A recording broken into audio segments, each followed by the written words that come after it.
ప్రకాశం జిల్లాలోని పర్చూరు నియోజకవర్గం ఒక్కసారిగా ఉలిక్కిపడింది.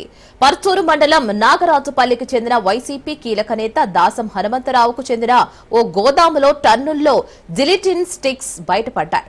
అనుమతి లేకుండా పేలుడు పదార్థాలు విక్రయిస్తూ ఉండడంతో పోలీసులు అతనితో మరో వ్యక్తిని అరెస్ట్ చేశారు.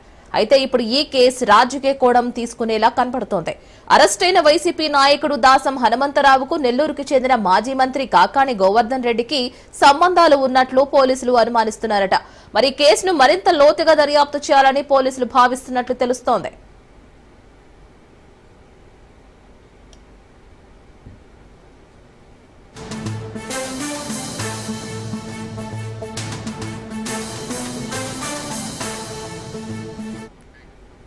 మరోవైపు వారం రోజుల క్రితం మాజీ మంత్రి బాపట్ల జిల్లా వైసీపీ అధ్యక్షుడు మేరుగా నాగార్జున పర్చూరు వచ్చారు. అప్పుడు అరెస్ట్ అయిన హనుమంతరావుకు చెందిన లాడ్జి దగ్గరలోని ఒక ప్రైవేటు కార్యాలయంలో గంటల తరబడి ఉన్నారు. అయితే అకస్మాత్తుగా నాగార్జున రావడం, హనుమంతరావుతో సమావేశమై వెళ్లడంపై పోలీసులకు అనుమానాలు ఉన్నట్లు కనబడుతోంది. ఇప్పటికే రహస్యంగా వచ్చి కలిసి వెళ్లడంపై పోలీసులు ఆరా తీస్తున్నట్లు తెలుస్తోంది.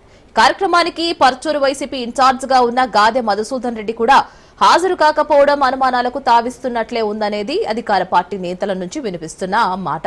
ఇక మరోవైపు ఈ కేసు గురించి లోతుగా విచారణ చేయాలని జిల్లా ఉన్నతాధికారుల నుంచి ఆదేశాలు ఉన్నాయని ప్రచారం జరుగుతోంది.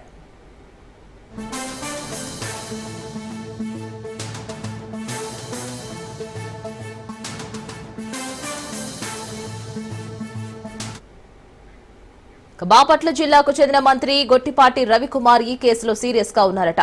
అధికారంలో ఉండగా అక్రమాలకు పాల్పడిన వీరందరిపై కఠిన చర్యలు తీసుకోవాలని పోలీసులకు ఆదేశాలు ఇచ్చారట. హనుమంతరావు కాకానికి మధ్య సంబంధాలపై నిజాలు తేల్చాలంటూ ఆయన పోలీసులను ఆదేశించారు అనే టాక్ వినిపిస్తోంది. అక్రమంగా నిల్వ చేసి అమ్మకాలు చేస్తున్న పేలుడు పదార్థాల వ్యవహారంలో ఇటు కాకాణితో పాటు అటు మేరుగ నాగార్జునకు ఏమైనా సంబంధాలు ఉన్నాయా అనే కోణంలో ప్రస్తుతం పోలీసులు రహస్యంగా విచారిస్తున్నట్లు తెలుస్తోంది.